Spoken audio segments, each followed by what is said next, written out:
Black fungus, white fungus, इन सब परेशानियों से, चुनौतियों से आगे जूझ रहे हैं। तो ऐसे स्टूडेंट्स जो अब 9th स्टैंडर्ड से, जिनको 10th में जाना है, जिनको 11th से 12th में जाना है, उनके जहन में तो अगले साल को लेकर भी, एग्जाम्स को लेकर उनके लिए क्या सिस्टम रहेगा, वो तमाम अनिश्चितताएं उनके सामने भी बनी हुई हैं। ऐसे स्टूडेंट्स को, परिवारों को, अभिभावकों को आप क्या एडवाइस करना चाहेंगे? देखिए, जैसे हम देख रहे हैं कि जब हम बात कर रहे हैं कि इसकी फिजिकल से एग्जामिनेशन की, तो ये एक पॉलिसी मैटर है, इस पे मैं नहीं कमेंट करना चाहूँगा, लेकिन हम उन चीज़ों पे, ये एक मैटर हो सकता है डिबेट का, ये एक डिफरेंट व्यू पॉइंट हो सकता है, लेकिन हम वो बात कर रहे हैं कि एग्जिस्टिंग से सिचुएशन में या एग्जिस्टिंग इंफ्रास्ट्रक्चर के साथ में या एग्जिस्टिंग पॉलिसीज के साथ में क्या ये हो सकता है या नहीं हो सकता है। तो उसमें अगर देखें तो ये पॉसिबिलिटी बनती है। जैसे कि हमारे दूसरे कोलीग्स कह रहे थे कि बच्चों को तैयार रहना चाहिए, वो बात बिल्कुल ठीक है। और उसके अलावा जो हमारे दूसरे पैनलिस्ट इस बात की बात कर रहे थे कि इसको ऑनलाइन कर सकते हैं, देखिए ये दिस रिक्वायर्स एक पूरी तरीके से होलिस्टिक चेंज की बात कर रहे हैं फ्यूचर में, कि पूरा एग्जामिनेशन सिस्टम और पूरी जो है एजुकेशन सिस्टम जो है उसको चेंज करने की है। ये पॉसिबल है, क्यों नहीं है, बिल्कुल हो सकता है। और बहुत सारे एग्जाम जो है ऑनलाइन होते हैं और लार्ज स्केल पे भी ऑनलाइन होते हैं। लेकिन हमारी कंट्री का भी इंफ्रास्ट्रक्चर जो है, और स्पेशली रूरल एरिया में जो हम बात कर रहे थे, वो भी इस लायक नहीं है कि हर स्टूडेंट जो ऑनलाइन एग्जाम दे सके या हर स्टूडेंट के पास ये फिजिबिलिटी हो कि वो ऑनलाइन एग्जाम को कर पाए। तो इन सब चीज़ों को देखते हुए ये एक डिसीजन लेना पड़ेगा कि इनका एग्जाम फिजिकल हो या ऑनलाइन हो और कैसे हो। तो ये एक पॉलिसी मैटर है जो कि डिसाइड करना है पॉलिसी प्लानर को। और जो आप व्हाइट फंगस और ब्लैक फंगस की बात कर रहे थे, कि ये हमें अभी इस वेव में काफ़ी देखने को मिला है, और इसके 3 जो बड़े इंपॉर्टेंट जो कारण हैं वो ये थे कि एक तो जो ये दूसरी वेव आई है, इसमें एक तो जो डायबिटीज वाले लोग थे, अनकंट्रोल डायबिटीज के, उसके ऊपर से कोरोना आया, और उसके ऊपर से जो है स्टेरॉइड दिए गए। इन तीनों चीज़ों से जो है इम्यूनिटी वीक होती है, और जब इम्यूनिटी वीक होती है तभी इन दोनों फंगस का, चाहे वो ब्लैक फंगस हो या वाइट फंगस हो, उसका प्रकोप बढ़ता है और वो बीमारी होती है।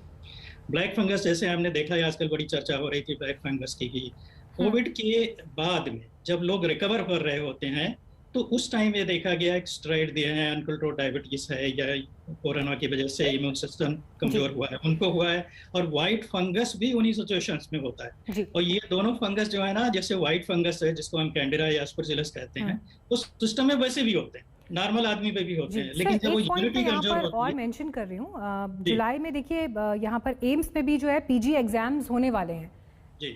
तो उसके लिए आप लोग किस तरह की तैयारी कर रहे हैं? किस तरह का उसके लिए प्लेटफॉर्म सेट किया गया है कि सुचारू रूप से एग्जाम्स हो सकें, किसी की जिंदगी पे किसी तरह का संकट ना आए? जी नहीं, बिल्कुल ठीक है जी। हमारे यहाँ तो फिजिकल एग्जाम की हमने तैयारी की है। जुलाई क्या, हम जून के 3rd वीक में 17 जून से एग्जाम प्लान कर रहे हैं। और ये हमारे पोस्ट ग्रेजुएट स्टूडेंट्स और जो जूनियर डॉक्टर्स हैं, तो ये एक तो हमारा नंबर लिमिटेड है, दूसरे ये सारे डॉक्टर्स हैं, ग्रोन अप हैं, वो अपनी रिस्पॉन्सिबिलिटी समझते हैं, वो ये भी समझते हैं कि कोरोना से कैसे बचा जा सकता है। हमारे पास पूरा इंफ्रास्ट्रक्चर है कि उनके एग्जाम करवाने के लिए, उनको फिजिकल डिस्टेंसिंग मेंटेन करने के लिए।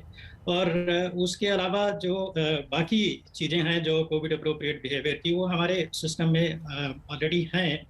तो इसलिए हमने प्लान किया है कि हम फिजिकल एग्जाम करवाएंगे, और उसकी डेट्स जो हमने पोस्टपोन की थी, जो मई में होना था, उसको हम जून में फिर से दोबारा से उसको प्लान कर रहे हैं। उसकी डेट्स हमने अनाउंस कर दी हैं, और हम फिजिकल एग्जाम के साथ में आगे बढ़ रहे हैं।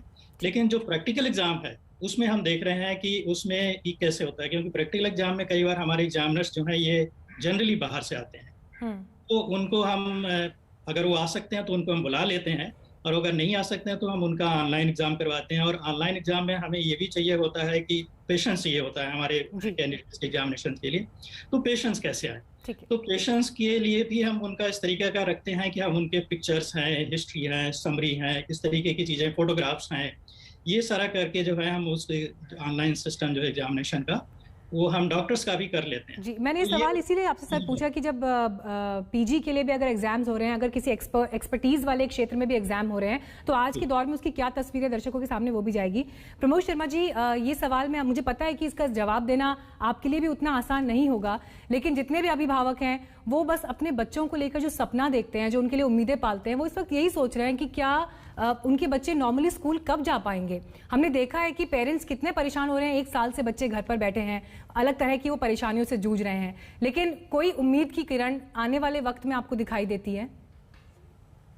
मुझे तो दिखाई देती है जिस तरह से कम हो रहे हैं, और as an optimist I would say कि यस, जुलाई अगस्त तक उम्मीद है कि जुलाई अगस्त में या ज्यादा से ज्यादा सितंबर तक स्कूल्स फिजिकली शायद खुल सकें। पर वही है, सबसे बड़ा सवाल वही है कि अभी भी ये काले बादल जो मंडरा रहे हैं ये चले नहीं गए हैं, और हम शिक्षकों को कितना सेफ नहीं सर, देखिए ये सवाल मैंने एक्चुअली आपसे इसलिए भी पूछा है क्योंकि जो तीसरी लहर है उसे बच्चों के लिए खतरनाक बताया जा रहा है। दिल्ली के मुख्यमंत्री इस पर जो है चिंता जाहिर कर चुके हैं। अलग अलग स्टेट से जो रिप्रेजेंटेटिव्स हैं वो लगातार इस बात का जिक्र कर रहे हैं। अमेरिका में तो इनफैक्ट ऐसे बहुत सारे केसेस आए भी हैं जहां पर बच्चों के ऊपर बहुत ज्यादा असर हुआ है। पहला देश है अमेरिका जहां बच्चों का वैक्सीनेशन शुरू हो चुका है।